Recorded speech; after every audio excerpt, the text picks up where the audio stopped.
Anyone that said that the fans here are apathetic about the Nets haven't been here in the last couple of weeks. The place is rocking already. Game 3 set to go. First, let's check in with another member of our team, Stuart Scott. Stu. Brad, I think I just saw Jimmy Hoffa walk by. I'm serious. I'm not sure. Jason Kidd's 30-point Game 2 was nice, but it was not the kind of game he wanted. He only had 3 assists, tied for his fewest in his 58-game postseason career. He told me, I'd much rather have a 20-point, 12-assist night. It means I'm getting everybody else involved. What that means is Nets fast break. They're a much better fast break team at home than on the road. Lucious Harris told me 2 big reasons why. The energy that they get from the fans makes it seem like they're running downhill. The second reason, Lucious said, it's simple. It's home cooking. For a report on the Spurs, let's go to Michelle Tafoya. All right, Stu. Well, earlier tonight, Greg Popovich joked with reporters that because of the big free throw problems and turnover problems in Game 2, the Spurs did all kinds of free throw and turnover drills to make sure that never happens again. Facetious. Actually, Popovich has a team that responds well to losses all on its own, and the players, to a person, told me there are 2 reasons for that. Number 1, they don't dwell on their losses, and number 2, they are a proud team that likes to learn from its mistakes. And the proof is in their record. Since January 1st, they have lost back-to-back games just once. That was to the Lakers in LA in the Western Conference Finals. Semifinals, rather, and they hope to have that bounce-back ability with them tonight, Brad Nessler. They have won 18 of their last 20 road games during the regular season. They've won their last 4 playoff games on the road, but they meet an Eastern Conference champion that knows, as Stuart was talking about, home cooking. 6-1 for the Nets in this building in the playoffs. Steve Javie, Ron Gerritsen, Jack Nees are officials. Jason Collins and David Robinson get us underway. It's Game 3. For San Antonio, get off to a good start. Try to take this crowd out of it. Forget the mistakes of yesterday and get Tim Duncan involved early. His numbers in the first half of the first 2 games, very quiet. Jason Kidd got an open look. Missed his first jumper, and Robinson with a rebound. Well, I'll tell you something. If San Antonio turns it over 21 times again, they will get run out of the building. They can't turn the ball over that many times. If you're New Jersey, you got to keep doing what you're doing. Double Tim Duncan off 1 dribble and be consistent. There they go. There's turnover number 1. And it doesn't turn into points because the Nets give it right back as Bowen takes it from Jefferson. Kidd gave it up too early. Take it to the free throw line. And again, a dangerous pass by Parker that was almost picked up. I think you've got to post up Tim Duncan right away here. Try to establish yourself. Get Kenyon Martin in foul trouble once again.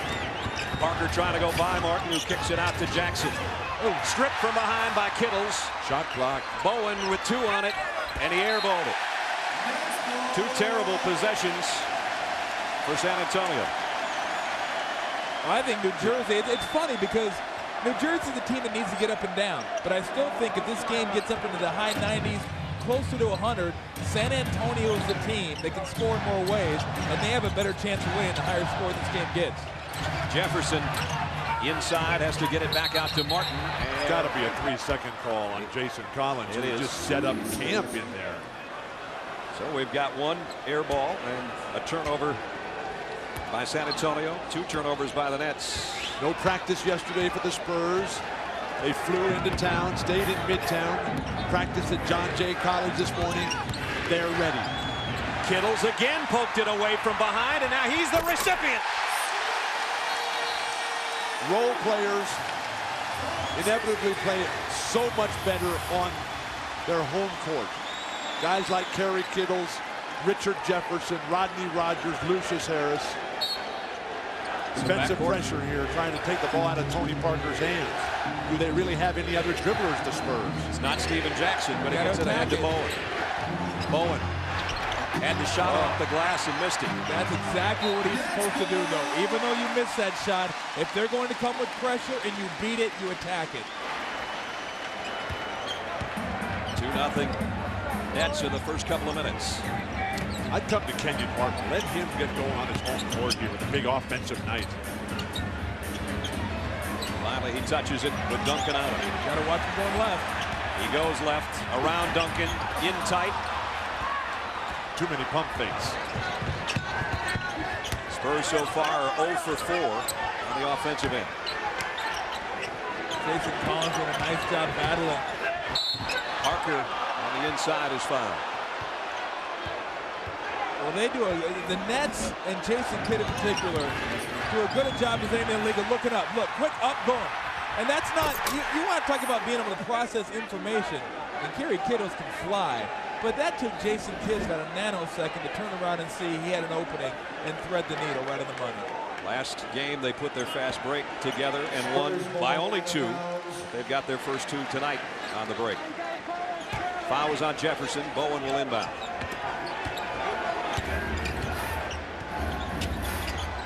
Duncan wants it in the paint for the hook, and he got it. Such great use of the backside, just keeping Kenyon Martin at bay the entire time. Incredibly deep position. Too tough to stop. The big buttocks put him right into him. Kittles got Bowen in the air, and he goes to the rack, but he missed it. Now they got to get out and go. San Antonio's got to go and see if they can post Duncan like this before you have a chance to set up for defense. Martin trying to poke it away from behind. They're not even guarding loose ball. Jackson. Duncan tipped it to himself, but he lost it, courtesy of Collins. And he wanted a foul. Both sides wanted a foul. Jason Kidd, the outside jumper. New Jersey is going to have a big offensive night. San Antonio better be ready to match it. And a technical foul. It's going to be called on Steven Jackson. Ferry Kittles got one as well. Double technical. It's like, remember the old football double personal foul? They used to walk 15 and then back 15. It's like, what are you doing? Waste of time. Jackson doubled down low.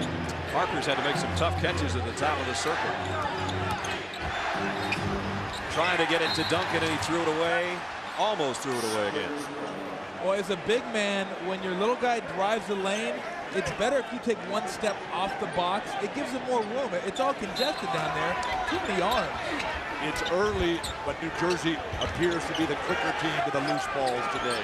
Parker, open jumper, knocked it down.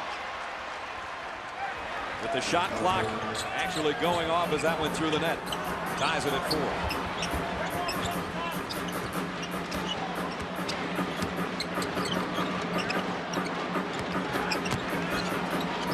Collins, 17-footer. And Duncan the rebound. What kind of game will David Robinson have? 3rd game in 5 nights. His numbers go down as the series get deeper. Parker on the runner. Collins cleared it off to Kidd. Jason spins inside with a left hand. And Duncan with another rebound. You know what team's a great fast break team? When they get 3-on-3 or 4-on-4, and they still have the advantage even though they don't have numbers. Tony Parker, this time he got it to Duncan, and he's fouled by Collins. Excellent foul by Jason Collins, knowing they have so many big guys on that bench. And with Tim Duncan, not a good free throw shooter. San Antonio, the worst free throw shooting team in this year's playoffs. And Tim Duncan, who Bill talked about in the open, struggled mightily the other night. And Tim admittedly said, you know, I miss so many free throws. If I hit 2 more, it's a different game. Obviously, 2 more would have been good enough to tie it. But he had a horrendous time at the free throw line the other night. Well, if you're not a very good free throw shooter, you like to get off to a good start. It gives you that confidence and sometimes can carry you through the rest of the game. And he did get off to a good start, Tom. Put them both 4 for Duncan. And the Spurs lead for the first time. I'd like to see a little pick and roll action with Jason Kidd. Get him moving, get him to the middle of the court, and let him find some people. This is the guy, Richard Jefferson. He's got to come alive. Collins, nice job fighting for that rebound.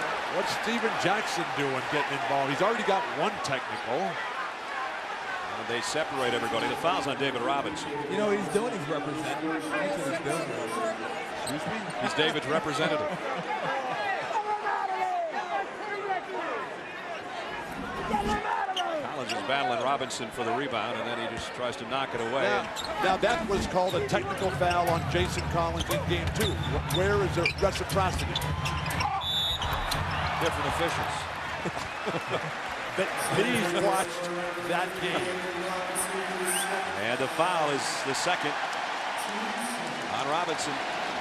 Log on to the NBA store on NBA.com right now. Order your official 2003 NBA Finals program.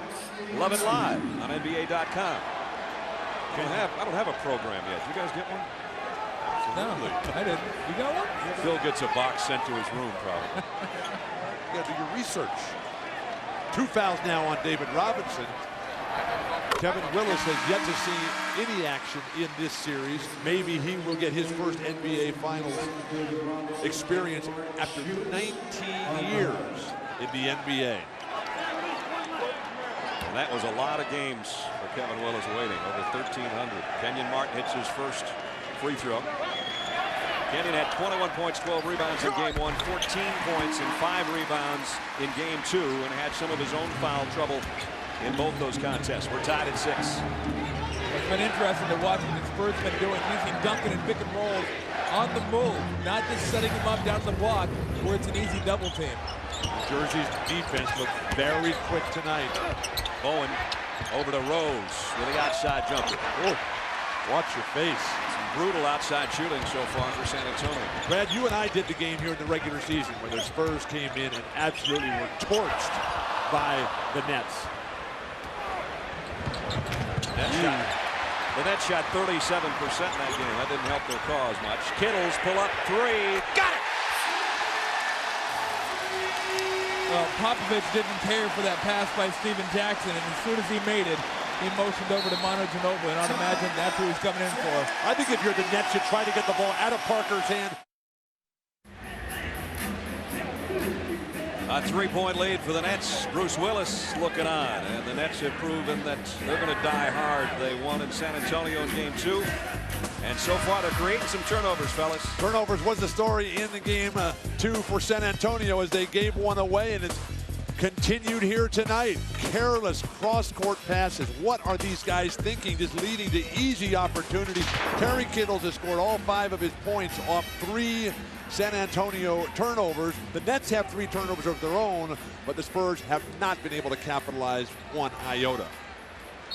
And the Spurs struggling offensively, trailing by 3 with 6:18 to go first quarter. This is game 3 of Continental Airlines Arena. Popovich comes with Ginobili off the bench, trying to bring some life and creativity, and a horrendous pass. And Rose says, I thought you were going backdoor, Tony. And Parker says, you know what, maybe that was my fault. Either way, it's another turnover. Maybe it's all trying to get him out of the way early. Well, that's what it is. Get all 20 of them in the first quarter. Not a good idea. Here's Jefferson. And Bowen backing up. Fouls it. First on Bruce. And, you know, it's when you watch a game like this and you see one team making a lot of turnovers, sometimes it takes away from the creativity as well, because you don't want to force things and turn things over, and you get real conservative, and then you have a tough time getting off shots. Duncan comes out to pick up Kidd. He left hands it, and now it's Martin inside. Nice dish by Collins to Martin. New Jersey is playing like they've played all season, really the last 2 years against the Western Conference. They have killed the Western Conference in this building since Jason Kidd arrived. 23-5, that's 80% plus as Malik Rose finally ends the drought for San Antonio. While the rest of the Western Conference has just come to the East and had their way. About 53% maybe, huh? Absolutely. Spurs cut the lead down to 3. 5:10 to go first quarter. Jefferson trying to work against Bowen. That's a tough matchup. Bowen, such a great defender. It comes right back to Jefferson. What a rebound. Don't you love it when you're sitting on the ground and it just comes right to your lap? The shot clock violation because that one never changed possession, and the Nets never got it up there. It's been a tough series for Richard Jefferson. Yeah, it has. Not shooting the ball well, 40% in the first 2 games. His college coach, Lute Olson, new bride, Christine, here in attendance. Hopefully Richard will have a breakout game. That turnover was the 4th also by New Jersey. Got to dribble over to the wing, get a better angle. Again, Martin pokes a hand in, and this time he just steals it from Duncan. Keep it simple until Jason Kidd gets his hands on it. Kittles gave up a 3 and works for a tough shot that Bowen blocks. Bowen is playing outstanding defense. Showing why he's been second team all defense the last 2 years. Jefferson will try to fade one over him and does. You got to learn at this level, nothing comes easy. But it can't be a force. A player like Richard Jefferson has to learn to move to openings and make jumpers. Tony Parker, that'll help Tony settle down maybe a little bit. His passing hasn't been crisp, but he's hit 2 outside jumpers. Yeah, he's got to be, I mean, Coach Popovich loves it when he gets aggressive. It's not just to try to dribble drive and find somebody. Oh, what a tough jump hook from the baseline by Martin over Duncan. Incredible theory, but you're going against one of the league's premier defenders and a guy, Tim Duncan, who is on pace to set a finals record for average blocks per game. He's blocking 5 shots per game right now. Rose lost the handle again. Another Spurs turnover. Nice. Kidd, what a pass to Jefferson.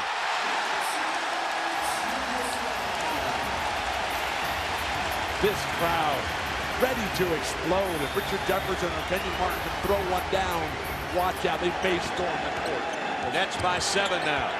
Spurs have no offensive rhythm right now. And Tim Duncan's got to give it to him. That's what the MVP is all about. Works one-on-one against Martin, and this time he is fouled. And Byron Scott flew right out of that nice suit of his over there. That's an easy play to call. You can't hack down like that. All wrist and hand by Kenyon Martin. But with Richard Jefferson trying to throw one down over the great defense of Tim Duncan. Here's the foul. He got 2 wrists. He got double wristed. No such a foul. Duncan 3 for 3 from the free throw line, so that part of his game has improved dramatically tonight. Lucious Harris, here's a guy that really was one of the bright spots in the second half of game 1, the loss by the Nets. And then he came back and had another good game the other night with 10 points and 7 rebounds. So he's been some spark for New Jersey. But Byron Scott told us before the game that the strength of our team is defense, running, get the bench involved, and then feed off the great crowd they have here in Continental Arena. It's all come through for them right here in the early going. Been picture perfect the first 9 minutes. Kidd going to a little bit of a zone here too. Jefferson trying to get it back to Kidd, and he threw it away. Here's Ginobili. Parker, tough catch in the paint, and he's got that little jump hook that he used the other night. Tony Parker's got 6. That reminds me a little bit of that move Mark Jackson used to have. Just that 2-foot jump stop, teardrop, throw it up, and leaves the big man just grasping it air. I'm just impressed with the way that Tony Parker learns and improves every single game. Jason Kidd missed a 3, but Collins with a rebound. Kidd may try another. That one doesn't go either, and the rebound will be Rose. I really like they're recognizing the zone that they're playing. Tim Duncan is such an outstanding rebound. Good fake. Malik Rose trying to reverse layup against Collins. He caught his own attempt. Sold out Continental Airlines Arena as the Nets lead the Spurs by 4. Michael J. Fox looking on.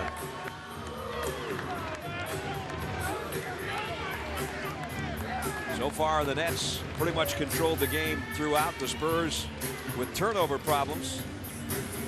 And that's what stunted their growth in game 2 the other night. You really need guys like Bruce Bowen, guys like Manu Ginobili, Malik Rose to come alive offensively and support the 2 stars, Duncan and Parker. You're not just going to get it done with the 2 guys doing it by themselves. Rodney Rogers is checked in for New Jersey, along with Lucious Harris, Kenyon Martin, Jason Collins, and Jason Kidd. Martin, tough shot. New Jersey is executing flawlessly in their set offense. Now, New Jersey's defense, San Antonio's defense is able to shut them down sometimes, but by and large, they're getting what they want the Nets. Another Spurs turnover. Will it turn into points? It turns into a block shot on the other end by Ginobili. Double roof. The Nets are doing a tremendous job getting back on defense, and that's one of the reasons the Spurs haven't been able to get any transition points. Now Ginobili's at the point. He'll try to get creative in the paint. He airballs one to Kenyon Martin. Kenyon Martin is just throwing bodies out of the way. He is a man among boys out there. Not to mention knocking bodies down. Ginobili hits the deck. Kenyon on a mission right now, that's for sure. He's got 8 points. Well, he's doing it all. I mean, that's what they've been giving him, that little 12-foot jump shot. And if he can hit that, I don't know how they're going to be able to guard him. And they're going to this zone again. It's a little like a 3-2 with Bowen just kind of runs all over the place. He starts up top and he goes down. You watch him right there sliding down. Oh, Martin still got it going. Kenvon Martin is playing like he did the last finals game, the game that they were swept out of the championship round by the Lakers last year, when everybody on the Nets had already quit. Kenvon Martin said, hey, I'm just getting started. He has continued. He had a career-high 35 in that one that Bill's talking about. He's 4 for 5 already tonight. Rose with the outside jumper. That's way short. Duncan trying to go straight back up with it and does.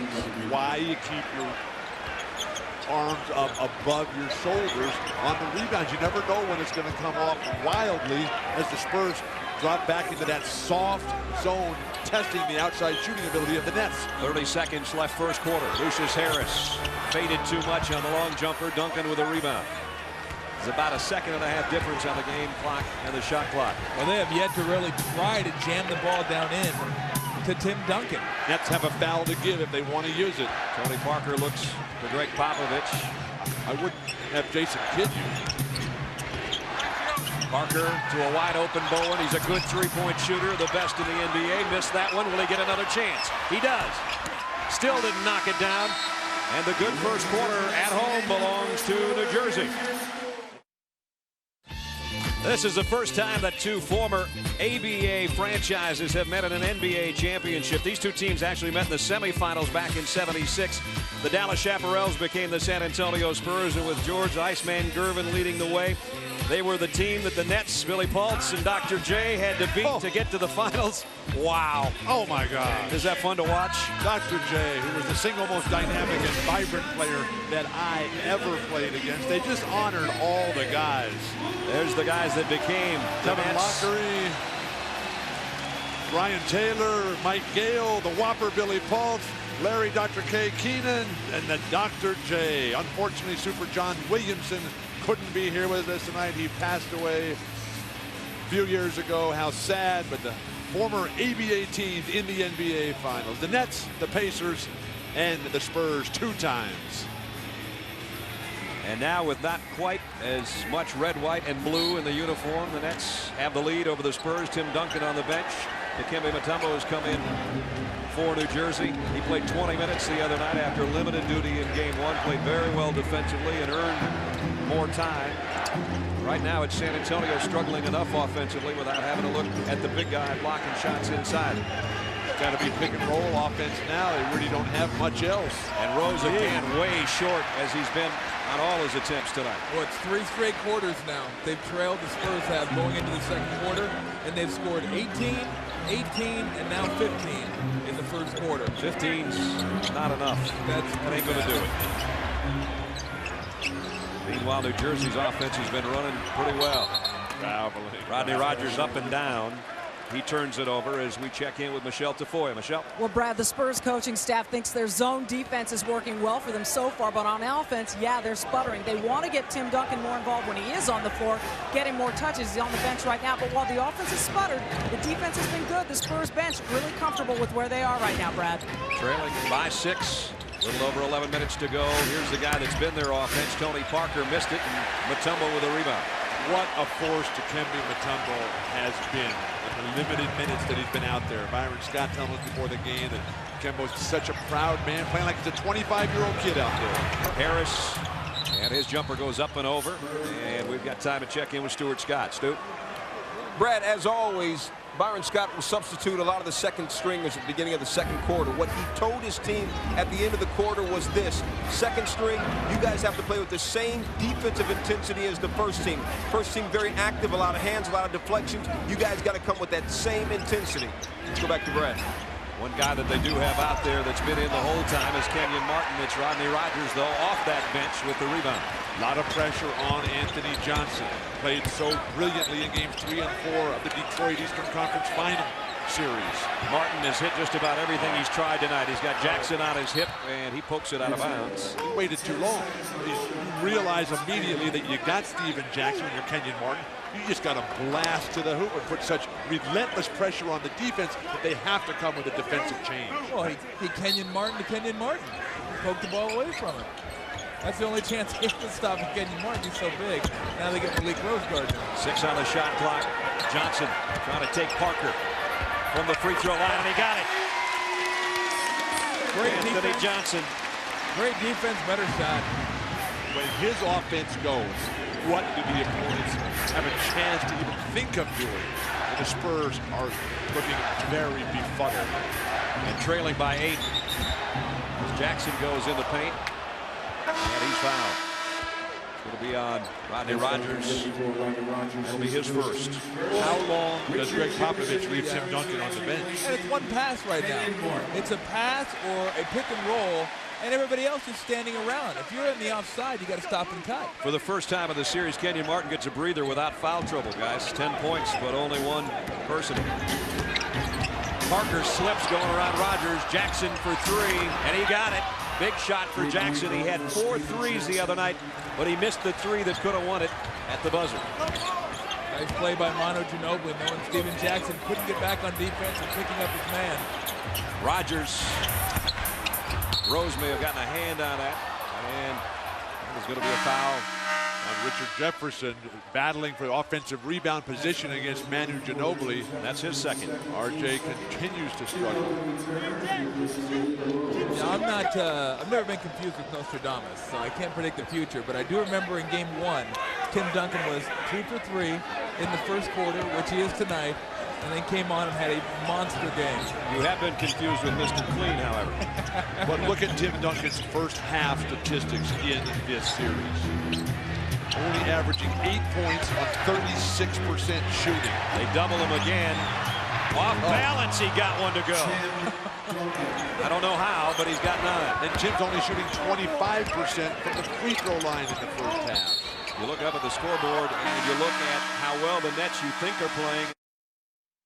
Coming up on the Verizon Wireless Halftime Report, a live performance by Jewel. A Stanley Cup Game 7 preview with Barry Melrose, and Mike Tirico and Sean Elliott will break down the first half. Speaking of hockey, guy that's a big hockey fan and a heck of a player is with Stuart Scott. Stu? Thanks a lot, Brad. Michael J. Fox, a Canadian, a hockey fan. Aren't you in this building a day early? Game 7 tomorrow night of the Stanley Cup. Actually, I'm going to miss tomorrow night's game, but I'm a Nets fan too. I like the hoops, and you know, it's great. It's great living in this area. Both teams doing well. What do you ask for? So you were a big hockey player. What, at like 5'5", 6" basketball just wasn't your thing? Yeah, pretty much. I mean, I was never big anything, but with hockey, I could do a little better. With this, you know, it's a big guy's game. You're used to the crowds at the Staples Center, and you're used to the crowds here for the Nets. Star power, energy, and heart. Which one takes the cake? Well, you know, heart. I mean, they're here, aren't they? I mean, if they're in this stage of the game, you got heart in the building. Michael J. Fox, we appreciate it. Have fun watching the game. Brad, let's go back to you. Tim Duncan to David Robinson inside. Perfect pass. Pick and roll with 2 7-footers. How do you defend that? So the game's down to 1 with 8:35 remaining in the first half. This could become the arena of champions if the Devils win tomorrow night and the Nets take the NBA Championship Series. In fact, that's the banner they have hanging outside Continental Airlines Arena as you come in. 4 on the shot clock. Great defensive possession. Lucious Harris has to hoist one up there, and it almost went in with the shot clock expiring. Well, that's just everybody recovering and helping out your teammate and refusing to give an open look. But through no fault of Anthony Johnson, the net offense has fallen apart here since Jason Kidd is on the bench. The rest of these guys have got to come alive and help AJ. Speedy Claxton gives the Spurs the lead back. Jason Kidd's coming back in and can't wait to get that warm-up off. I think Tim Duncan's recognizing he can hold the ball, look around, survey the landscape, and as soon as he puts it on the ground one time, they're coming, but he already knows where he's going before that. Nice little spin entry pass to Rodney Rogers. 2 Wake Forest guys going after each other, and that's way too much of a fade over Tim Duncan to have any chance. The offense has disappeared from New Jersey. Robinson, jumper. The rebound will be Anthony Johnson's. Where's the transition opportunities for New Jersey? The crowd is quieted down. I think it's sitting at the scorer's table. Martin and Kidd are both waiting. These fans here are just salivating, waiting for something good to happen. Anthony Johnson gives him something to cheer about, his second field goal of the first half. He's the only guy that scored this quarter, Anthony Johnson, for the Nets.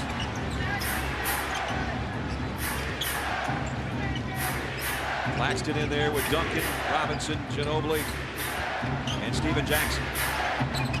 Duncan's going to go straight up over Mutombo.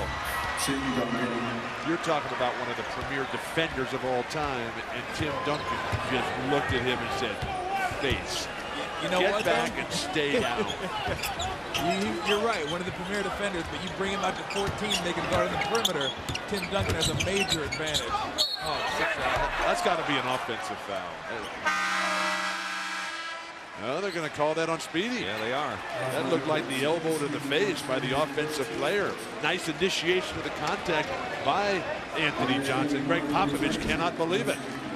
Anthony Johnson going to the middle right there. You know what I say? I say play on. I say no foul there. That's sort of what Greg Popovich just said, but he said it differently. It was a one-word response to what you just were trying to explain. Actually, I guess that's 2 words. Spurs by 1. Can Martin get it going up against the shot clock here? And up against the glass, and Tim Duncan missed it. That hit the rim. It hit the rim. It hit the backboard. I don't know if it hit the rim. They're going to say it didn't hit the rim. It went off the box, but apparently not off the iron. I'd sure like to see that again. Well, I'm sure you will. Let's see right here. That is the rim.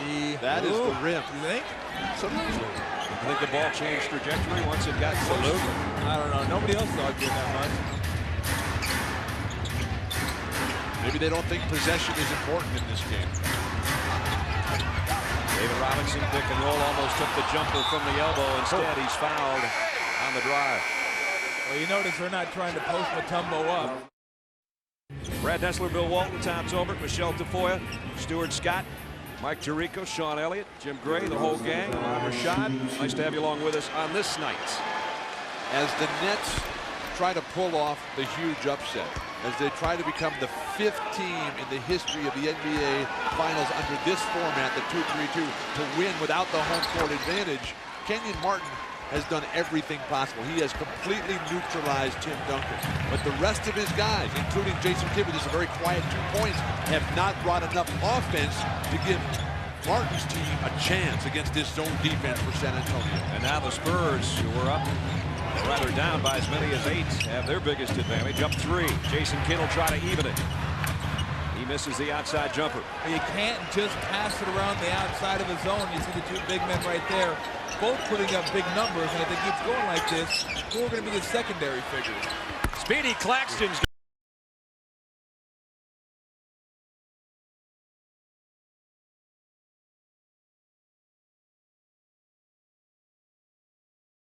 kick it out. You can't just pass it around the perimeter. the first game. They tried to shoot from the outside. The second game, they got inside, and that worked better for them.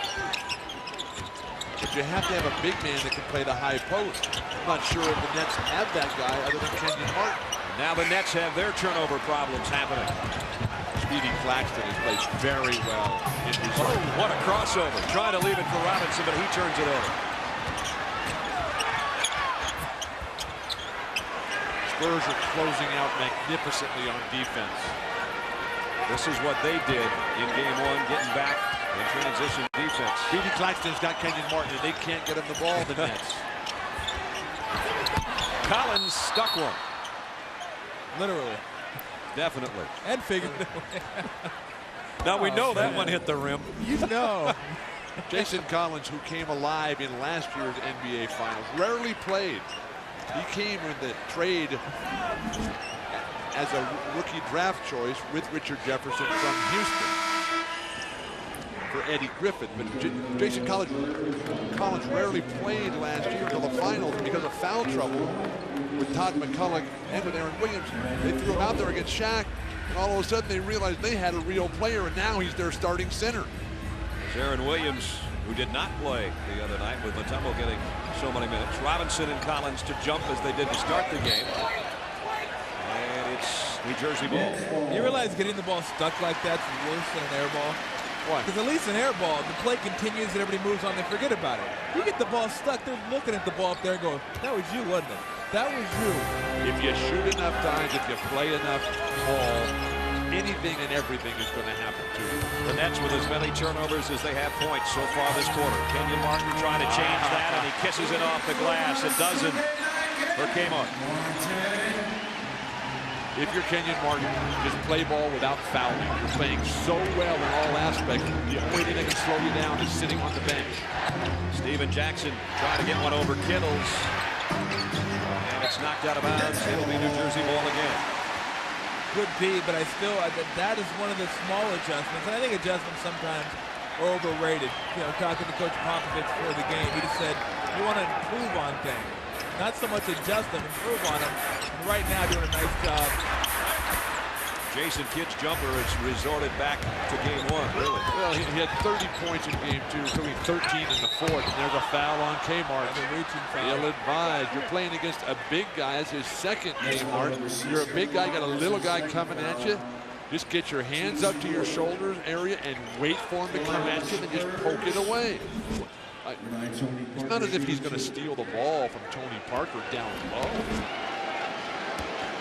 Tony Parker, and he misses the free throw. Let's check in with Michelle. Greg Popovich, Brad, is very happy with his defense right now. They've given up just 6 points in the last 8 minutes or so. He said the defense is doing exactly what the coaches have asked for. Offensively, they'd still like to move that ball side to side more. Last game, it sort of stuck on one side or the other, but they're getting more of that, as Tom was just explaining, improving on what they did last time, guys. Tony Parker has the free throw, his 7th point. Tony had 21 in the 87-85 loss on Friday night. There's the field goal shooting this quarter. That's not much for the Nets. 3 for 11. The Nets have squandered all the goodwill, all the momentum, all the celebration that they had early on with their former championship team. The great fast break opportunity to go. Kidd to Collins. Offensive foul. Waving off the left arm of Grayson Collins. What a shot block for Tim Duncan. So Collins has 2 fouls, as does Martin, as does Mutombo, and so does Jefferson. And Tim Duncan is running back into the backcourt to take the ball out of bounds. What a teammate. What a player. What an inbounder. He may be the greatest inbounder of all time. Oh boy, here we go. Trying to take Kenyon Martin. 3-second violation. Kevin Willis caught in the lane, anticipating his shot will be taken. Back in Jersey.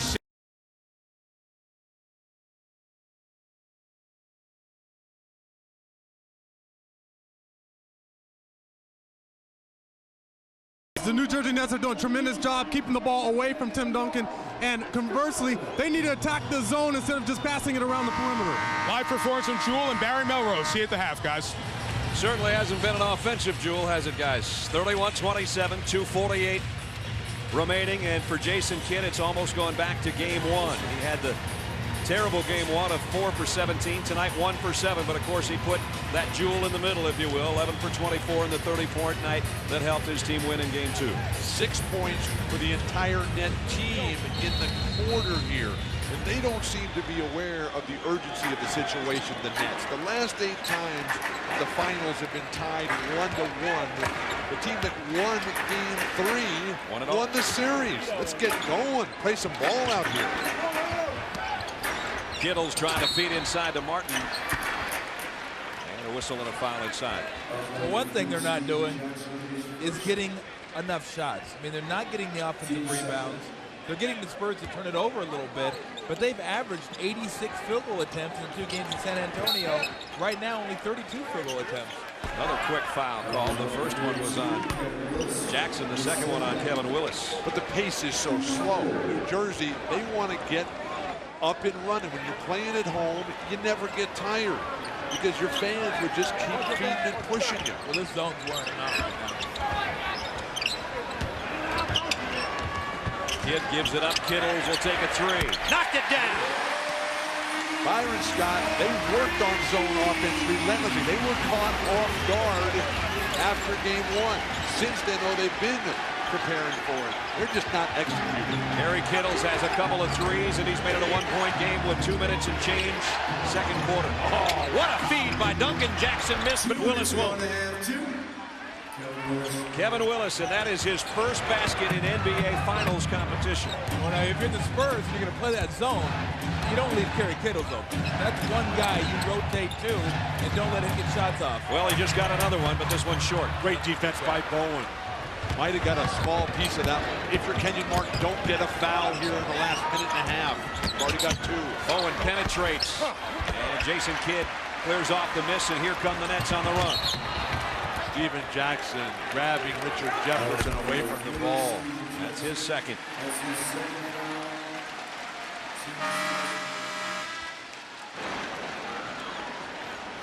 Maybe sensing that Jefferson was about to go airborne on that break, and Jackson grabs an arm. I'd come to Kenyon Martin here. Let him go one-on-one. He's been playing so well, hasn't had really any touches in the second quarter after a magnificent start to this game. Why is he not flashing to the high post? Jason Kidd. There he goes. It's still Nets ball. 11 on the shot clock. I really think Martin, and he did it a little bit that time, but he's the one guy that if he catches the ball at the free throw line, top of the key right there, he can get one dribble and get to the rim. And he's got to do that instead of just standing out on the left wing. He hasn't had a shot this quarter. Jason Kidd with an offensive foul. This has not been Jason's finest hour. No. You know, you've said during the course of the regular season and the playoffs for that matter, sometimes after you get a big win on the road, whether it's regular season or playoffs, when you come home, first game home is hard. You think it's so easy. Now, it's in the regular season, it's totally different because a long road trip, you come home and you're relaxed. There's no travel once the NBA playoffs start. These guys are getting on one plane a week. So that rule doesn't really apply as much in the playoffs. Duncan, he misses, and Jefferson with the rebound. Kidd looking to push it. Kenyon Martin had a one-hand, and Ginobili stole it from him. 2 for 1 here for San Antonio. Come to Duncan, trying to get a foul on Kmart. Nets have 12 turnovers of their own, including 7 this quarter. 10 on the shot clock. Parker inside to Duncan. Stripped by Kittles. Nice defense by Kerry Kittles. Jason Kidd hasn't been the first one to every ball in this game, which you really need for him to be. That's what stars do. They dominate these games. Kerry Kittles has played better tonight than he has throughout the series.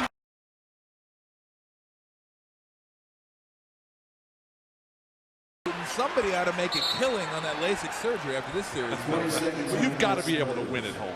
And it's amazing that a team as great as San Antonio, they had the favorites to win this thing. They've already lost 4 playoff games at home. And there's the banners from the Stanley Cup champion Devils, who will try to add another banner tomorrow night. Meanwhile, the Nets in the NBA Finals hoping to put their first banner up there. There you go. You got to wear your hockey jersey. That guy could stay all night. If they just leave him in here, he's ready to go tomorrow. I don't know. Well, it looks like Jaguar Brodeur is sitting on top of the rims right now. I can't believe that Byron Scott has left Kenyon Martin here in the game. With 2 fouls? Got 2 fouls, only 12 seconds to go here. There's nothing you can really gain here. Put Mutombo or an Aaron Williams out there. Here's the final. Now 10 seconds for Tony Parker and the Spurs. Come on, somebody give me 35 points and a half. Don't hold your breath, partner. Parker sliding around Kidd. Teardrop won't go. And we don't have a 35-point half. And for the Nets, only 30 points is their lowest scoring quarter in NBA Finals history. 9 points in the second quarter. Is it already halftime? It's halftime. It's not the end of the first quarter. I promise you. That's the lowest scoring first half in NBA history. That's one we'd kind of like to bury, folks, but it's the truth, so we give you the truth. That's great defense. There you go. Close enough. That's something we can argue during the next 15 minutes at halftime. Let's check in with Michelle. Got Steven Jackson with me. You guys, I know coaches wanted to see Tim Duncan a little bit more involved in the offense. Where do you see opportunities to get that done? Well, I think he's getting the ball where we want to give it to him. I think he just needs to make his moves a little quicker before the double team comes. But in other words, we fine. Defensively, you guys really came on in the second quarter. Why has that zone been so effective? Well, we want to make them shoot. I think that's what they don't shoot that well. And And we play them in man, they like to get a lot of layups and run the floor. So we get back in the zone, it'll be hard for them to run. We need to play defense to win this game, and that's our key. All right, good luck in the second half. Thanks. Thank you. Back at Continental Airlines Arena, yes, folks, it is halftime. San Antonio 33, New Jersey 30. Let us put it in perspective for you as you look at finals records. Michael Jordan by himself in a half in Game 1 against Portland in '92 had 35 points by himself. He's pretty good. He is pretty good. So far tonight, these two teams scoring haven't been. Now, is it defense or is it the fact that both teams have been pathetic from the field? And the big guys right now are canceling each other out. I think it's great defense, and we've had terrific performances from the big men, Tim Duncan, head-to-head against Kenyon Martin, and that has been an absolute wash as these guys have come with tremendous performances. They're shooting the ball well, they're getting on the boards, they're knocking shots down, but the real question is posed to the perimeter player. What has happened to Jason Kidd? Here's a guy, 30 points in Game 2. His backup, Anthony Johnson, has outscored him. It's been great defense, but it's also been pathetic offense, and Jason Kidd just hasn't been able to get to the rim. He's been taking all his shots from the outside, and you're going to see one there it is. All the rest, it's a literal doink fest out there. It's doink, doink, doink, and that's pretty much par for the course for everybody this first half. Who's going to be able to score in the second half? One basket for Jason Kidd. One basket. Let's check in with Michelle Tafoya. Brad, I spoke with Greg Popovich coming out of the locker room. He's very happy with his defense, as he told us earlier. He said we thought turnovers weren't such a good idea, so we really cut back on those in the second quarter. He said, now, if we could just find someone who could throw it in the ocean. The offense is going through Tim, but when he's dishing it out, other guys are missing. Now over to Stuart Scott. Michelle, Byron Scott told his team, be more aggressive. I know it sounds weird. They only shot 4 of 14 in the second quarter, but he still wants them to be more aggressive. And I said, Coach, what do you tell your team when they're shooting like that? He smiled and he said, I told him to keep shooting. Guys? That's what the Spurs have done, come out shooting, but Jackson missed a 3. There's the second quarter futility, 9 points. Jason Kidd is still struggling. He was looking for a foul and didn't get it. But what a rebound by Tim Duncan. Just everywhere, so patient. Duncan with 11 points and 7 boards. He wants it down in the low block against Collins. Tried to hook a pass to Bowen, stolen by Kidd. Here comes Kidd and Kittles. And it's Kerry Kittles. He's been their offense tonight. 10 for Kerry Kittles. Somebody give him a gold star. When he played great defense, too. When he gets in double figures, the Nets are undefeated in this year's playoff run. He's in them now, 10. 33-32, Spurs by 1 here, early third quarter, Game 3, NBA Finals. And Kenyon Martin for the second time tonight just muscled it away from Duncan. Don't shoot it. He didn't. He Get wanted Kerry to give Kittles it some shots. Get Kenyon Martin some shots. Well, I like getting the ball to Kenyon Martin and let him go ahead and take a couple dribbles and shoot. for the lead. In, out, but tipped in by Kittles again. Kerry Kittles on the glass in between the 2 7-footers. Nice box out. I think about 15 offensive rebounds in Game 2 the Spurs did. Kittles with 12. The lead goes back to New Jersey. Parker. In and out. Jefferson the rebound. Well, 4-0 is just a monster run in this type of game. It really is. It's 6-0. Greg Popovich, how long is he going to let this go? Started the third quarter, so absolutely critical. He's not even making eye contact with his players, Popovich. Let's Tim Duncan and Tony Parker try to quiet the crowd, and Parker way off the mark. Push the ball if you're New Jersey. This crowd, so hungry. They're asking for it. Kenyon Martin. What a move. The ball fake on the pass set it all up. This crowd is just out of control with enthusiastic support. First it was Kenyon Martin on the defensive end. Second time tonight he's just ripped it away from Duncan. Then the perimeter jumper off the front of the rim. Everybody standing there watching. Kerry Kittles of all people. And now Martin having been fouled at the free throw line. And Kenyon has 13. to lead the Nets in scoring. Kerry Kittles next in line with 12. It's amazing how Martin has gone from a power player to a skilled player in 6 months. Well, I think he's just riding the confidence. I mean, he had such a great series against Detroit getting it done. Although, you know, I'm still surprised. He catches it on the left block. I'm surprised Tim Duncan lets him go left. He does it 95% of the time. You got to make him do something he doesn't want to do. Going back to the end of the second quarter, the Spurs have missed their last 6 shots. Oh, Kittles needed that one. They may not get a shot. They don't. Kidd with a steal, trying to get it ahead to Jefferson. They're calling a foul on Bowen. Richard Jefferson streaking ahead of the crowd. So what? Why is that more Richard Jefferson's ball than it is Bruce Bowen's ball? Because he was out in front and he was running faster and harder. No, it's because he's on offense. That's why. And it shouldn't have been called. I completely disagree. It shouldn't have been called. It's nobody's ball at that point. Richard Jefferson fouled him with his back running away from him. Nobody's ball. Jason Kidd kicks it out to Kittles. He's been the man. That one's blocked, though, by Bowen. What a save by Jason Collins. So Bowen, who had the foul called on him, got a piece of Kittles' jumper. It's still the Nets by 4, 37-33. Good start to the third quarter for New Jersey at home.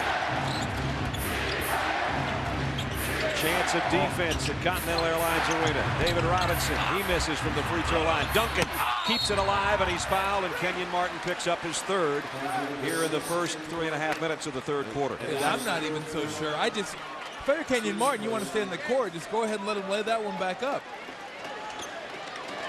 But then again, he's not a very good free throw shooter. Tonight he's been okay. You don't want to foul at all when you're playing as well as he is in a low-scoring game. And Duncan's free throw stroke much better tonight on the road than it was at home in the last outing. Tim's 4 for 5 from the stripe tonight. There you see the third personal on Kmart. And that was all set up because of the defensive front by Kmart, and then the beautiful seal by Tim Duncan to just keep Kenyon Martin from coming around to get back in the correct defensive rebounding position. The Nets, who were horrendous at the free throw line in game 2, are 8 for 10 from the stripe tonight. Well, they're going back into that zone. And there's the turnover. That was the problem in the second quarter for New Jersey. It's a tough zone because you put Bowen in the middle. Jackson gives the Spurs the lead back. And we'll see if they do it. You put Bowen in the middle, and he's the guy that goes back and forth between the boxes. He's got a lot of energy to expend to cover, but they say the best defender, put him in the middle. They call it the yo-yo position. Jackson was inside the three-point line. I stand corrected. He didn't give him the lead back. He tied the game at 37, and Jason Kidd, just like that, changes that again with his second field goal of the third quarter. Jason appears to be moving a little bit more fluidly in this half. Maybe that will result in greater offensive efficiency. Jackson trying to cut through Kittles and Collins and threw it away. He had 7 turnovers in game 2, Jackson, and I remember, Tom, you saying he's trying to do too much, he's dribbling too much, he's got to calm down. He gets ahead of himself sometimes, and young players have a tendency to do that. You start doing things in your head before you can actually do it. Kidd, too strong. They can get whatever shot they want if they set a high screen with Jason Collins against this zone. Kittles has scored in every way imaginable, it seems. That time with the left hand didn't quite get it. Got Duncan. Got Parker on the baseline. Tony Parker with 9. Tied at 39. Spurs coming back. Now they do have a chance to lead if they score. Jackson, nice dish to Robinson, and he's fouled by Collins. You've got to deny guard penetration.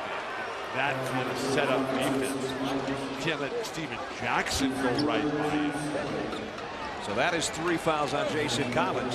Kenyon Martin has 3 as well. Greg Popovich talks things over with Steven Jackson. Former Net.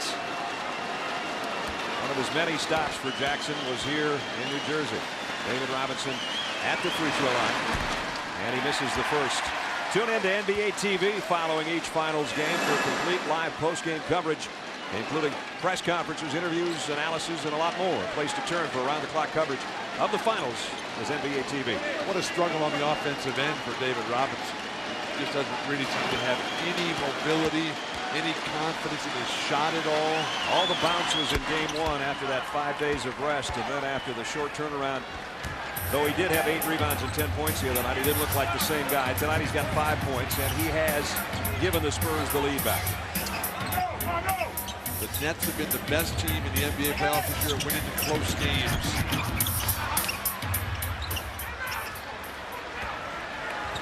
Duncan with another rebound as he dropped it to Parker. Nice. Parker, teardrop, and this time no foul. Kittles on the break the other way. Score!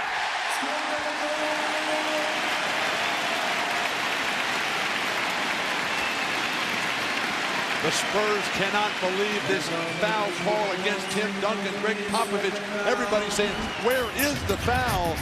Beautiful execution of the fast break here. That was the Spurs fast break earlier. And you're going to see the teardrop. And the block by Martin, and then it goes the other way. Yeah, I'm not so sure. I agree with Coach Popovich. I think that may have been one that Kerry Kittles leaned into him, and he drew the foul. Tim Duncan is outstanding at backing away and forcing the guy to do an incredibly difficult shot attempt. Very rarely does he come and try to make the violent, vicious contact that would draw a foul. They're trying to get some time back on the game clock. It should be at 6:14, not 5:49. That's why they're trying to reset it here. And again here on the break comes Kerry Kittles, who's done so well tonight, and puts it up with the left hand. That's just a bad He call. just backing away. Yeah, I mean, that's just assuming that Tim Duncan's going to foul him and calling that going up. Or it could be the play before Kerry Kittles came down. It looked like he may have been fouled on the break and didn't get the call, so he decided to give it to him this time. By far Kittles' best outing in the playoffs in quite some time offensively, and Kerry has 7 in the quarter, 15 for the game, and he gives New Jersey a 2-point lead. Ginobili brings it back out to Parker, and Tony Parker says, let's set something up here. I think you got to get Tony Parker involved in a few pick and rolls there. You're so late in the shot clock by the time they come down his ball. Duncan fouled.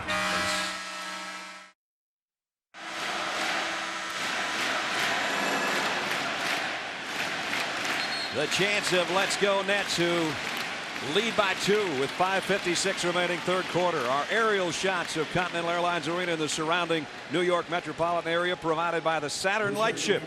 The team at Saturn hopes you're enjoying this unique look from high above New Jersey. Here's the last play going to the break. And it was Collins, not Martin, with the foul. And Jason Collins has 4 personals. So Tim Duncan to the free throw line. Tim with 13. Done a nice job from the stripe tonight until there. Let's check in with Stewart.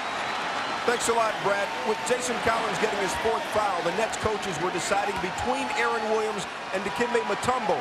They wanted to guess which guy would work better with their zone offense. Surprisingly, they chose Dikembe Mutombo. They figured he can work better with the zone offense and also help with the zone defense. So Deke getting some more playing time. Guys? All right, Aaron Williams, 2nd game in a row he has not played. Kittles. This time short. Duncan, here's the outlet to Jackson if he can track it down. He leaves it for Robinson. And he's fouled by Jason Kidd. What an incredible bailout by Steven Jackson. Well, he caught it, and he knew he was too far away to jump, and if he put it on the ground, he was going to get stolen. And they got the big fella behind me. Fortunately, David Robinson can still run a little bit. Robinson 3 out of 4 from the free throw line. You see the Spurs 10 of 14 as a team as David rips that one. 6 points for Robinson tonight. When you talk about winning games, control of the tempo, field goal percentage, which is a wash right now for both teams. The boards have been controlled by San Antonio, and getting to the free throw line has been controlled by San Antonio. That's with a fast break point advantage. Kerry Kittles has had the best night of anybody offensively, as you can see by those percentages. That's not saying too much. Tim Duncan leads the break. The pass to Ginobili. What a dish by Duncan. 7-footer, leading the break. Not only leading the break, one-handed bounce pass on the money. It's a movement around Dikembe to give him an opportunity. Kittles trying to throw it over David Robinson. give Kerry Kittles some guts points. Duncan plays the great defense here. Kenyon Martin, he's so wide open. He's got to shoot that ball from the free throw line. A big man, though, driving it out there, just laying it off, a la John Stockton. And there's Kittles trying to go over Robinson. Very difficult to get a throw down against the 2 7-footers here. Did you say a la John Stockton? Yeah. We're going to have to hem his shorts up about 9 inches before it's a la John Stockton. John Stockton How about the ceremony last night in the Delta Center for John Stockton? Is going to be the last guy to lead the NBA that actually wears shorts. We have no more shorts in the NBA anymore. Capri pants. That's what we have. It's 45-43. 5 minutes left, third quarter. This is game 3 of the NBA Finals. Nice to have you with us tonight. A 1-1 best of 7. Right now, a tight game, low scoring, a lot of defense. Tim Duncan trying from the free throw line. Jason Kidd with a rebound, 3-on-3. Kidd will try to do it himself. Tipped by Jefferson. Kidd got it back. Fine Kerry Kittles. Kidd with a bunch of Spurs corralling him. And Steven Jackson still got it. Here's an open Jefferson, momentarily at least. Kenyon Martin got his rebound and is fouled. I'm wondering, and you look at Kidd right here. Everybody's around. There you go. Peekaboo. The strength of Jason Kidd's hands. Everybody grabbing, pulling, pushing him. Still, the presence of mind to lay it perfectly wherever the opportunity is.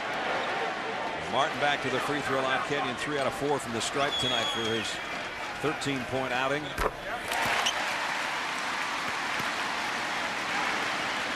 Played so well in the series leading up to this championship against Milwaukee and Boston and Detroit. The scoring in game 1, 21, 14, and now 15. We're getting to the point where both coaches start thinking about substituting their stars. I think in this game, so close, not an up and down game, you got to leave Jason Kidd and Tim Duncan, all the big boys in, unless you get Kenyon Martin in serious foul trouble. Especially with game 3 being so pivotal. 4 minutes left, third. Duncan tried off the glass, was a little short off the box with it. Well, if he can keep getting that shot on Dikembe and Mutombo, they're going to have to get over there and double. He'll make that more times than not. Martin, the jump hook didn't go. Duncan, here he comes leading the break after getting the rebound again. Cross him over. He didn't go through his legs. Oh, pull up on him and shoot that one. So the Nets again have hit that dry spell offensively. They've missed 10 of their last 11.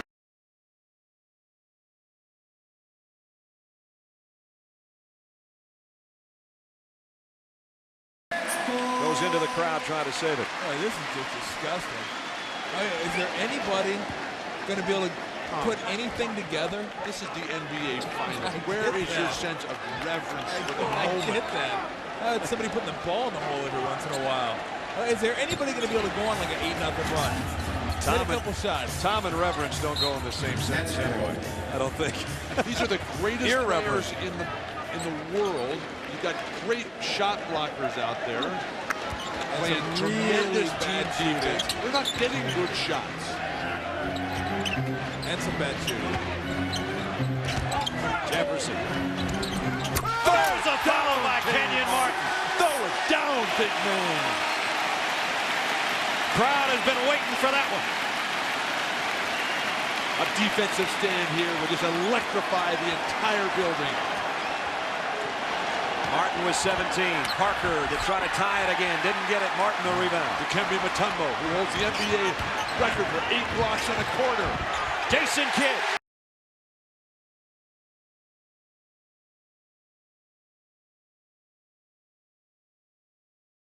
Oh, she's up against it now. The crowd.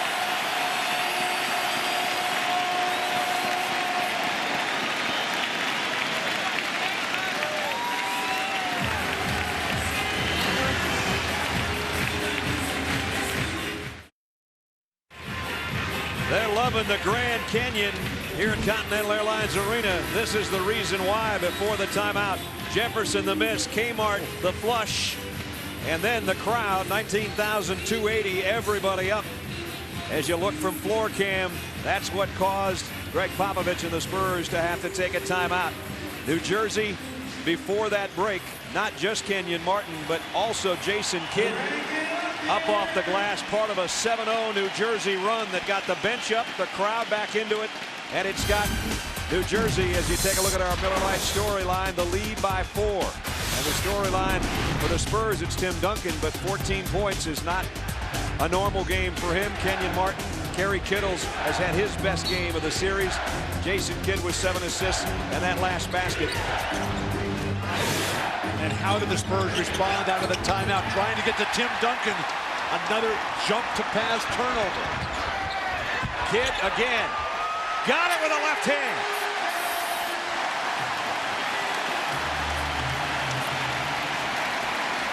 Six-point lead. Mutombo, single coverage on Tim Duncan.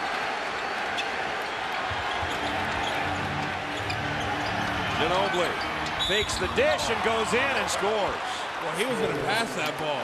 He was going to pass that ball and then had no other options and laid it up. I mean, that was incredible. I tell you, the ability of Kidd to be able to switch to the left hand and finish is what makes him so dangerous. That along with his power down the low block and in transition. That's an unbelievably bad call against Dikembe Mutombo at the other end. He was turning and moving away from Ginobili, and they put him on the line to make that three-point play. Everything changes for San Antonio defensively when Robinson goes to the bench. Ginobili caps the three-point play, 5 in the quarter for him. Under 2 minutes in the quarter. Kenyon Martin trying a little bit of the same move, going up with the left hand, and he's fouled as we check in with Michelle Tafoya. Well, during that last timeout, Brad, the talk on the bench was that the Nets are simply playing harder than the Spurs are, going to the board stronger.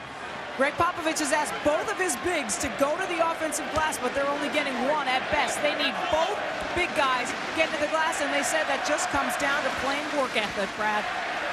Getting outworked. One guy on the bench, one guy still on the floor. The big guy for the Nets at the free throw line, and Kenyon Martin is 6 of 7 from the stripe tonight. The way Martin is able to compose himself after playing at such a level of ferocity and tenaciousness, and then just stand up there and act like he's Mark Price or Calvin Murphy or Rick Barry and knock him down time after time. That guy's got his life, mind, and soul under control. And he's got the Nets a 5-point lead. 1:40 left, third quarter. Tony Parker dishing out Ginobili. Back to Parker. Tony Parker with a 3 with Jefferson in his face. Right in his mug. Ouch. Cuts it back to a New Jersey 2-point advantage. Oh, both teams are over 50, by the way. Reference, please. I revere you, Bill. Kenyon Martin, not this time, and the rebound, Steven Jackson. Minute 5 in the third. Chance for the Spurs to tie or lead. Well, he can take him, I think, out on the perimeter if he wanted to. And now Jefferson, nice job defensively. He comes up with a steal. And the reverse lay-in. He was fouled 7 times on the way to the hoop. Forget about making a bucket. How about just not falling down? Turnovers in the corner. The Spurs all kinds of trouble. Can Parker hit another? Yes, he can. Tony Parker back-to-back threes for the fourth. He's made it a 1-point game. Final 30 seconds now in the third. Get a quick 2 for 1. Go right away, though. Too late now. Martin, jump hook off the glass. We are seeing a star being born in this NBA Finals. Second time, he's at 21 now, and he's got a whole quarter to go. He has matched Tim Duncan in every step of the way. Kidd comes out to meet Parker. Final 8 seconds of the third. Parker got Kidd in the air. Didn't score, though. Ginobili might have another chance, and he missed it. It was Kenyon Martin that forced that miss with a leap. Even though he knew he wasn't going to get the block, he intimidated Parker, changed the shot.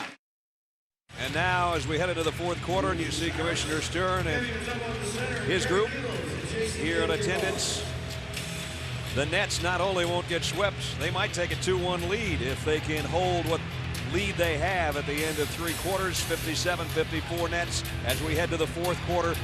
Game 3 of the NBA Finals. One guy who has not looked back from last year's embarrassing sweep is Kenvon Martin, who has come to play tonight with such a level of intensity and determination. I can't believe somebody's going to be able to deny him tonight. They got to get him the ball. Martin, Kittles, and Kidd scored 25 of the 27 third quarter points for the Nets. Well, how about the fact they get off 35 shots in the first half, 26 in the third quarter. Martin missed off the glass. Normally, Byron Scott substitutes for Jason Kidd at this point with Anthony Johnson. He has left Johnson on the bench. Tim Duncan, outside jumper won't go, and it's Martin with a rebound.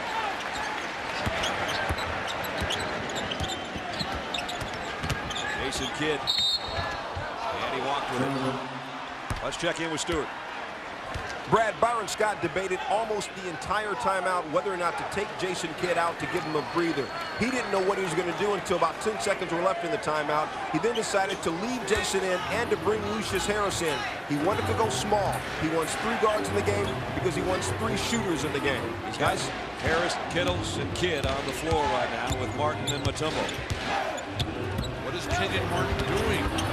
Rose throws it over Mutombo. Why is Kenvon Martin denying possession of the ball in the extreme wing to Malik Rose? I don't know, but that was in the facial Hall of Fame right there. Holy mackerel. That was a jam and a half. Kittles, and he almost turned it over. 7 on the shot clock. And now they do turn it over. Rose, who had the shot on one end, the steal on the other, and Duncan finger rolls it. Well, just like that, the Spurs lead again. What poise, what composure by Duncan. As you look outside of Continental Airlines Arena, we bring you back inside where the Spurs lead 58-57, courtesy of this steal by Rose, the opposite to Ginobili. And then the break with Duncan scoring, and Byron Scott with court sounds in the huddle for his team, talking about having to get back on defense. Hey guys, first thing, let's make sure we got to get back. Okay, defensively, we got to get back and we got to talk. Okay, we really got to get back. They're trying to pick it up too. All right, let's get back on defense. First thing, we can stop the transition. Those are the signs of the head coach, who's down by 1 as we check in with Michelle Tafoya. Well, that Malik Rose dunk that punctuated those last few minutes gave the Spurs some momentum. That Kevin Willis implored his team, hey, let's use this. Where do we go from here now? But speaking of getting back on defense, Greg Popovich continues to tell his team to sprint back on every single possession, guys. Harris with 6 on the shot clock, knocks down a 3. How about some offensive execution? That bailout is fool's gold for New Jersey. They're getting caught along the baseline, underneath the basket. They're getting stuck in the key after picking up their dribble. At least after back-to-back turnovers, they'll take it. There's Rose again. Well, both guys got caught on Tim Duncan. And nobody beat none of the guards. The big guys are both double teaming the other big guy. One of your guards has to be back and box out and guard the other big man. Our 4th tie of the half, our 7th of the ball game. We're even at 60. Kenvon Martin trying to change that. Duncan got a hand on it, but it's Bowen's rebound. Duncan, one of the few players in basketball history able to rebound above the rim consistently. Tony Parker missed his runner. Kenvon Martin will outlet to Kerry Kittles. Kenvon Martin has 11 rebounds. And Harris is fouled. It'll be on Tim Duncan. Moving without the ball. A necessity when you play with a great player like Tim Duncan. Always keep active, never stop. There's what it looks like from floor cam, right back down at you. And of course, you got to touch the backboard. Absolutely. 6 on the shot clock. Kenvon Martin, double team. Harris is going to have to hoist it here. Nope, didn't get a shot off. Now the Spurs come down with a chance to lead. That's a good chance to attack right there in the open court. Parker. And Kenvon Martin got him pretty good. You've got to learn as a big man defender to put your chest on the guy and not your arms. You get the little guy who's coming at you right in front of you, you stand up over the top of him, and there's nothing he can do other than throw up a weak attempt, which you just gobble up. Tony Parker to the free throw line for a couple, and he got the first one, 16 for Tony. Vote for the NBA Finals MVP, brought to you by Verizon Wireless.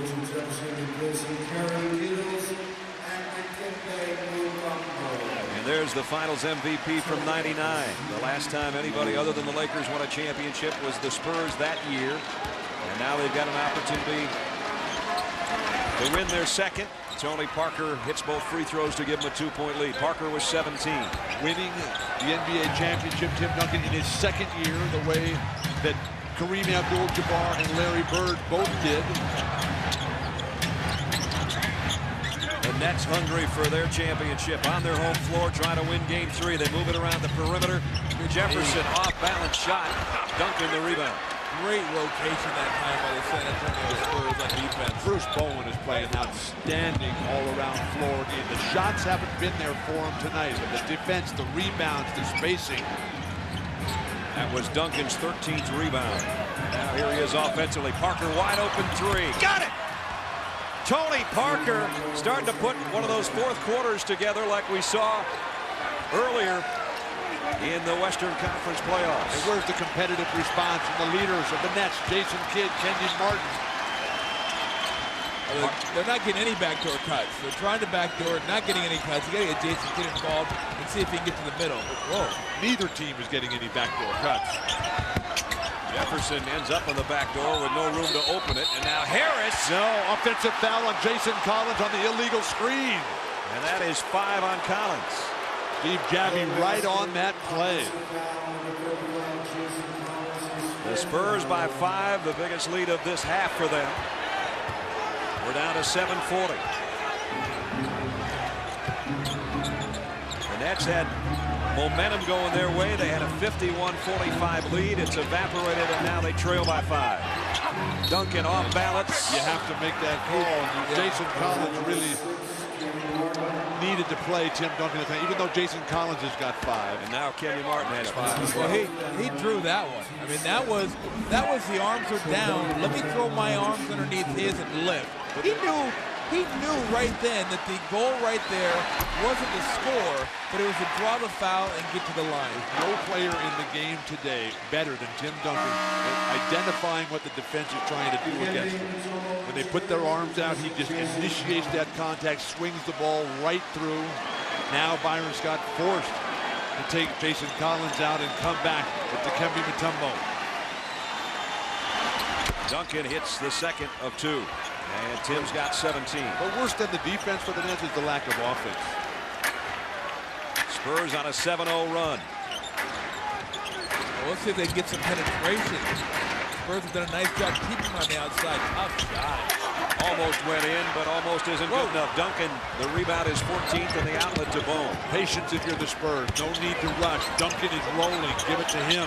Rose goes up with a left hand. How big is Malik Rose in this quarter? That's Larry Bird. The ball fake, the defense all just spins around. All the Nets can do is take a timeout. The Spurs with their biggest lead of the ballgame by 8. And our bird's eye view, courtesy of Saturn and the Saturn Lightship. Keep your eye on the sky when the Saturn Lightship visits a major sporting event near you. That's Continental Airlines Arena. You saw the banner that says Arena of Champions. Could happen if the Devils win tomorrow night in Game 7 of the Stanley Cup. And if the Nets can come from behind now. Our Toyota Game Track, though, shows that Malik Rose has been the big story for San Antonio in this quarter. That sweet left-handed move and 2 jams. Duncan has 17. Kenvon Martin, a 21-11 night. Right now, he's concentrating and looking out of his warm-up on the sideline with 6:55 to go. Playing with 5 fouls, Kenvon Martin. The even-numbered quarters have been disasters for Byron Scott and the Nets here. The Nets have 3 points in the fourth quarter on their home court. And now Rose fouls Rodney Rogers. Let's check in with Stewart. Brad, Rodney Rogers is in twofold. Of course, he's in because Kenyon Martin has 5 fouls. But the reason Rogers is in is for three-point shooting help. They know he can shoot the three-pointer. And I asked Rogers before the game, why do you stay outside instead of go inside? He said, I can go inside, but teams always want to use me. They want to use me outside, so if I can do it, I do it. Let's go over to Michelle Tafoya now. Still happy with defense, the Spurs bench, but they want to finish defensive plays with defensive rebounds so they can get some easy baskets on the other end of the floor. And on offense, they want to try to get to Dikembe and Mutombo in some pick and rolls, move him around a little bit, Brad. All right, Michelle, that free throws, those 2 free throws breaks a 10-0 run by San Antonio. New Jersey has to stop gambling on Malik Rose there. Got to play him more straight up. Duncan eyes it, in and out. Jefferson the rebound. 6-point game. Spurs have done a much better job in the fourth quarter, have not given up an offensive rebound yet after giving up 6 in the third. Here's Rodney Rogers, his baseline jumper off the mark. Mutombo had a hand on it, lost it out of bounds to the Spurs. Mutombo was calling for a foul. Felt that he was hammered in the backside as he was trying to garner in that rebound. It's the Spurs by 6 and 6 to go. This is game 3. One team trying to take the momentum and the advantage of this series. Parker got his own miss and scored. Little guy down there. Little squirrel down there. But as bad as it is defensively, the Nets are 1 for 6 in the quarter and have 4 turnovers. There's just nothing on the offensive end. So the lead is 8 again. Well, that's what this game's been about so far. Scoring droughts, an offensive foul by Mutombo, I believe. Malik Rose has been huge. Tony Parker has been awesome in this game with 22 points, his best outing. He had 21 in game 2 despite the loss. So now a quieted crowd here as the Nets trail by 8. Parker will try to make it double figures. He got it. Tony Parker, so much talk about Tony Parker and Jason Kidd entering this series, and I know you all know the story. Jason Kidd becoming a free agent in about 3 weeks, and would he end up in San Antonio with Tony Parker be out of a job? And now it's Tony Parker who is shining again, and I mean shining in this fourth quarter. He's torched Jason in 2 out of the 3 games. And just to reiterate too, I know he doesn't play like it. This is a 2nd-year guy, and this is a guy who was the last pick of the NBA draft, 28, because Minnesota didn't have a pick that year, playing with the type of poise he's playing with. And if you go out and you get Jason Kidd, and not to say if I had a chance at Jason Kidd I wouldn't get him, what do you do to this guy's confidence? Say, you know what, you play as well as you played, we go out and get somebody else. Boy, this guy been something special. How well has he handled all that speculation? He just sort of laughs it off. Yep, just like he handles pressure on the court. He says, I've taken 500 questions about it. I don't know how many times you want me to answer it. I'm just going to keep playing. I want to win a championship. The guy that he calls team, Tim Duncan, he gets it to him, and now it's back to Parker. Can he add more? Nope, not that time. Nets have to go right now. Margin of error so slim. Harris for 3. Jefferson keeps it alive. 4:40 left. Jefferson in traffic. Mutombo knocks it in. You don't want to lose your aggressiveness right here if you're the Spurs. Great timeout by Greg Popovich. Get them together. Tell them we've got to finish. Look from outside the Continental Airlines Arena in New Jersey, which tomorrow night will host the Stanley Cup Finals game. Back-to-back nights of the Cup and the NBA Finals, or the 6th time it's ever happened. In this quarter, Tony Parker outscoring the Nets by 1, 10-9. What do you see as the keys, Sean Elliott, the last few minutes? They have no answer for both Tony Parker and Malik Rose. The New Jersey Nets have gotten horrible shots the first 2 or 3 minutes of the quarter. They need to move the ball better. They need better shot selection as well. Well, the offense has picked up. In case you were wondering, 145 is the total for fewest points in a finals game. I think we're going to be okay and get past that. So it'll be a totally futile night. Back to the guys. All right, Mike, thanks for that bit of information. 2:29 remaining. Actually, there's 4:29 remaining. I beg your pardon. And that is part of the problem they had during the timeout, and they've run it down to 2:29 so they can add 2 more minutes back to make it 4:29. That's the way it should be, and it's still messed up. They finally got the 29 stop, but they didn't get the 2 minutes put back on, so this could take a moment or two. 7-point ball game. Clear this up. How many minutes are supposed to be on there in seconds? 4:29. How could this be? They're playing at home in New Jersey. The net scorekeeper should put like 12 minutes back on the clock. Yeah, if they're going to add some. Until they get the lead and then take it off. The Spurs in the fourth quarter have not turned it over. And they shot 58% so far, and that's reminiscent, I believe, of the third quarter of game one. Remember when they went without a turnover and had a 60-some percentage from the field quarter? So they've done their job here on the road to go from a 6-point deficit to leading by 7. 4:29 is what is remaining as we take a little extra time to reset it for you. The timeout situation, the fouls to give, and a 7-point Spurs lead. Well, I think it bears repeating that when the Nets are playing their best, you see right there what Tony Parker's been able to do, and when he scores over 20, their record. Well, he's over 20 tonight with 25, only one loss in the playoffs, 2 in the regular season. But when the Nets are playing their best, they're getting up more shots, be it offensive rebounds and making the Spurs turn it over.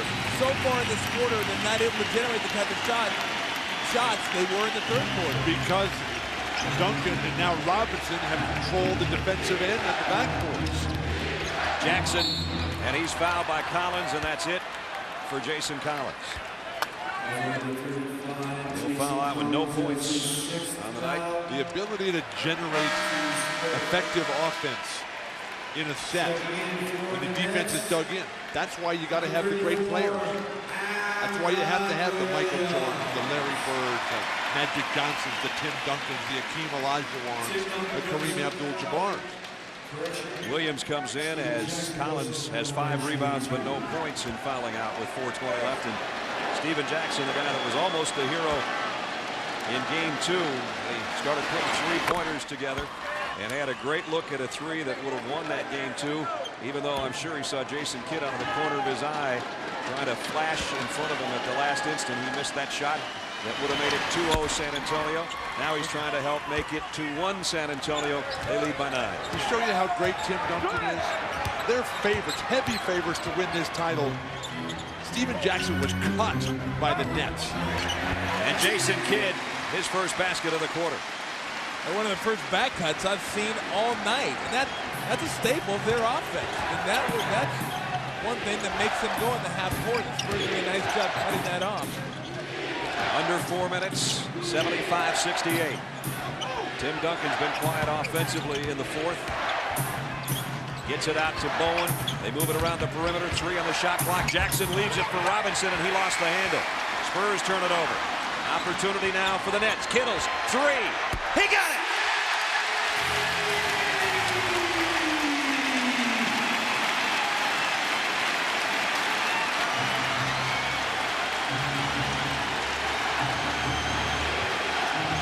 The lead's down to 4. Did Jason Kidd do anything defensively against Tony Parker? Right back into Duncan. The hook over Williams is short. Kittles the rebound. Here comes Jason Kidd. You better find Kittles in transition. He's the one guy that can hurt you from the perimeter.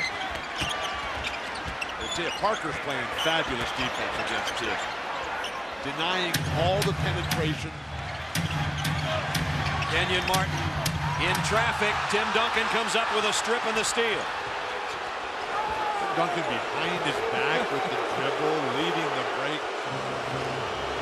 He just wanted to show us a little something like that.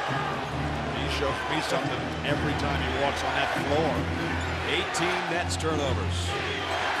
Under 3 minutes, in fact, at 2.5. Duncan through traffic. That's why he's an MVP. Well, how's that, Aaron Williams? You don't play last game. You don't play this game until 4:30 left to go in the game. I'll go stop Tim. Go guard Tim.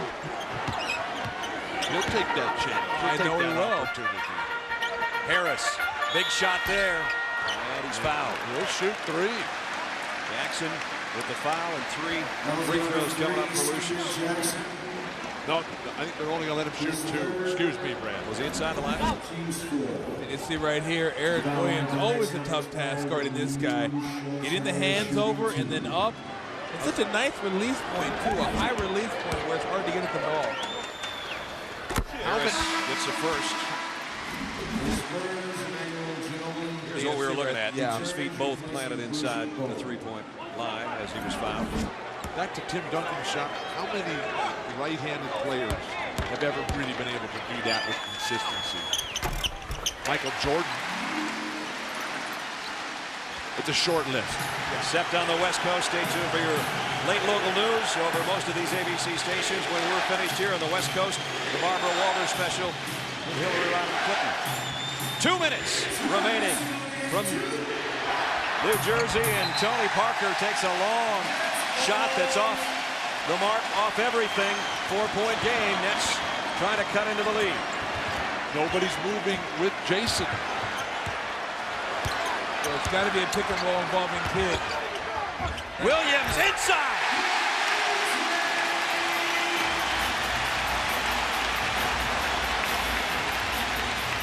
You've got to come to Duncan early enough in the shot clock so he can be a passer. A 13-4 run by the Nets. They're back within a deuce.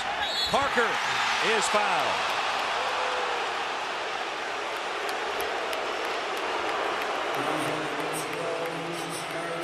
Jason Kidd, the dish to Williams on that last play right here, has made it a 2-point ball game. Jason had nowhere to go when he was up in the air already. The ability to lift the legs a little bit and find a guy on the move. And now Tony Parker has had a sensational game, misses a huge free throw.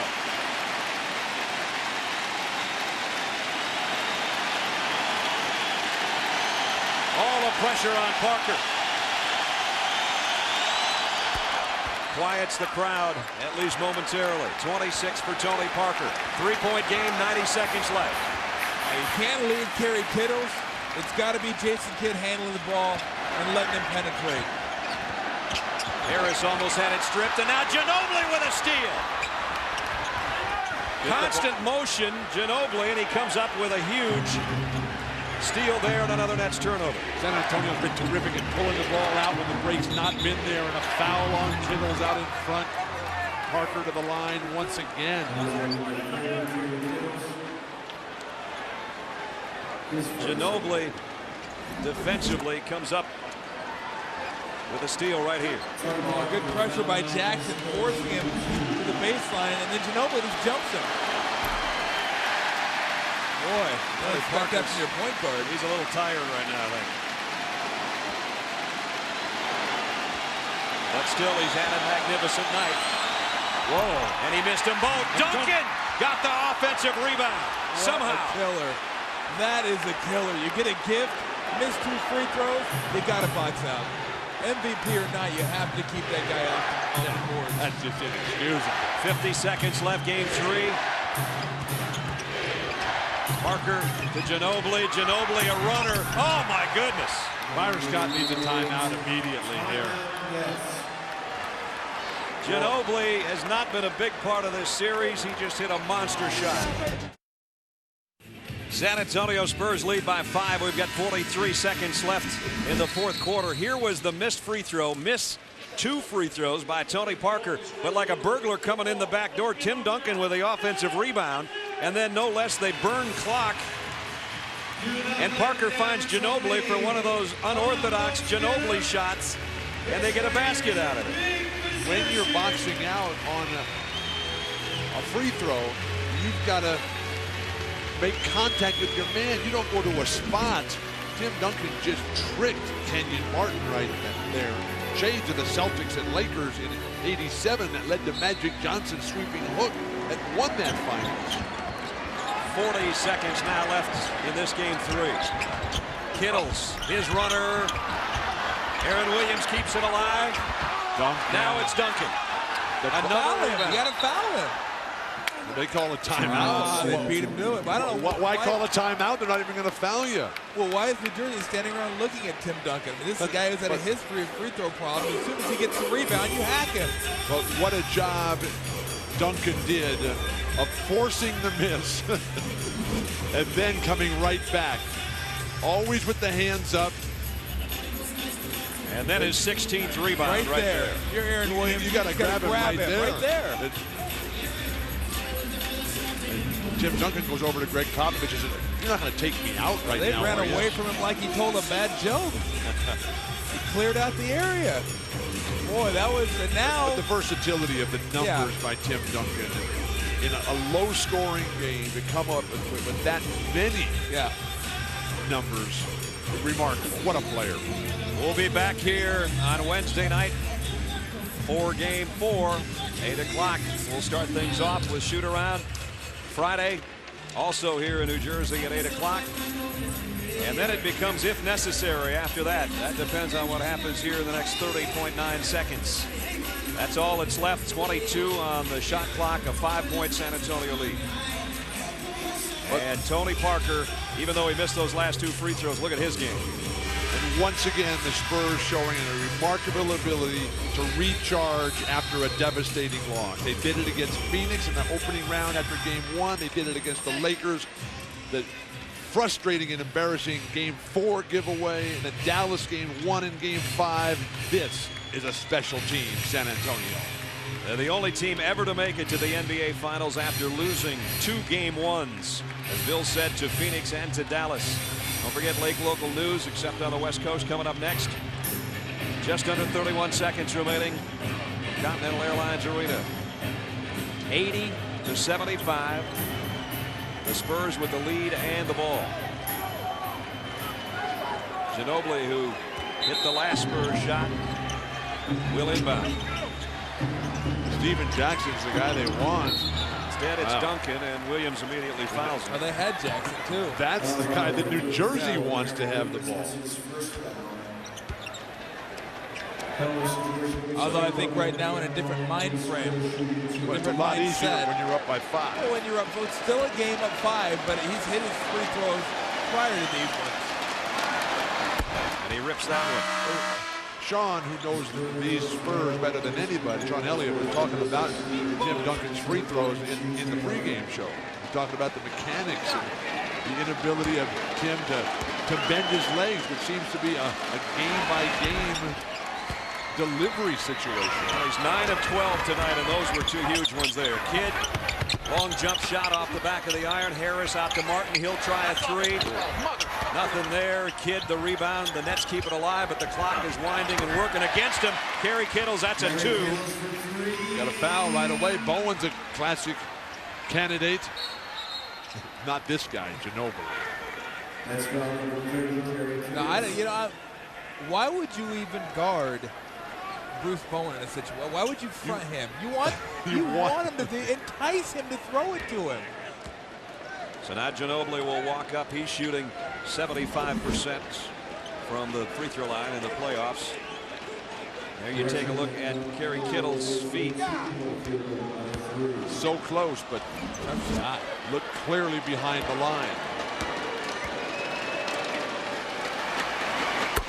Ginobili knocks down the free throw. What a player, Manu Ginobili. He's been up and down, granted. Hasn't had the series that we expected. And didn't get the roll. Duncan, is he going to get another offensive rebound? Almost. Clock down to the last 10 seconds. Kidd stripped by Ginobili from behind. The Spurs have the ball, and they pretty much got the game. They lead by 6 with 5.3 to go.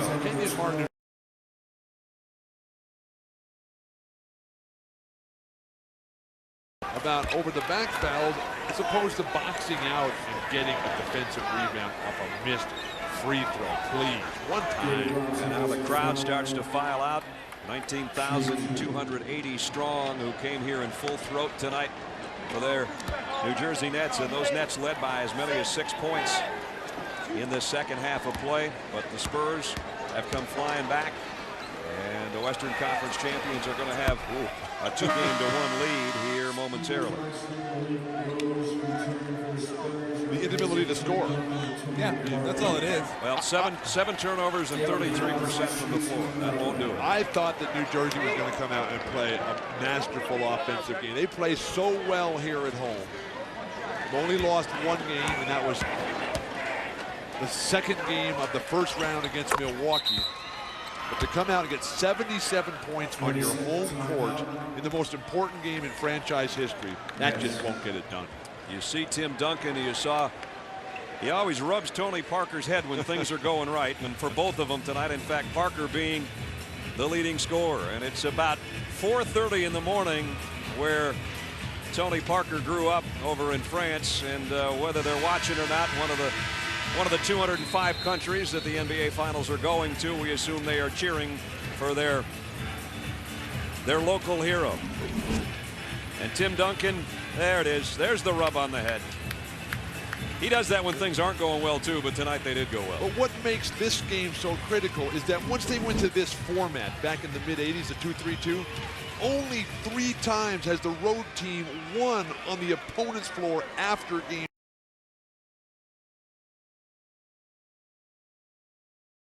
Opportunity getaway. 5 and change left. Kenyon Martin goes in, gets an inconsequential basket to give him 23 for the game, and trying to foul Steven Jackson, and they finally do with 3 seconds left. Jason Kidd, a 12-point night, had an electrifying third quarter, did Jason. That was when things were going well for the Nets, but after leading 57-54 at the end of the third quarter, things started falling apart. The Spurs made their move, and they really haven't looked back. Well, it's funny to me that everybody keeps wondering why the team with 3 consecutive home games can't win all 3 games. It's never happened. We've had road teams, the Lakers and the Pistons, win 3 games on the road in a row, and it's quite simple. It's tough enough to beat a team 3 times in a row, period, but the team that plays 3 at home, they're not the better team. They don't have home court advantage. And last shot up by Kidd and off the mark at 84-79. The Spurs have snatched it right back after losing by 2 in game 2 on their home floor at SBC Center. They come back and beat the Nets here in New Jersey. Let's check in with Michelle Tafoya. Okay, and with Tony Parker, who led his team in scoring, you got it going tonight. The outside shot started falling. What was working so well for you tonight? I don't know. My shot was going in, in the second half. I found a good rhythm, and the double team on Timmy, and I had some wide open shots and knock it down. Defense was so critical. How did you guys pull together the kind of performance you did defensively? That's how we play defense, all season long. Coach Spav always scream at us, to play defense, and that's how we play, make some stops, and try to control that transition, and I think we did a pretty good job tonight. Real quick, those free throws down the stretch, you missed a couple. What's going through your mind, nerves or legs? I think it was legs, I was kind of tired at the end. All right, congratulations on the win, Tony. Let's send it back to you, Brad.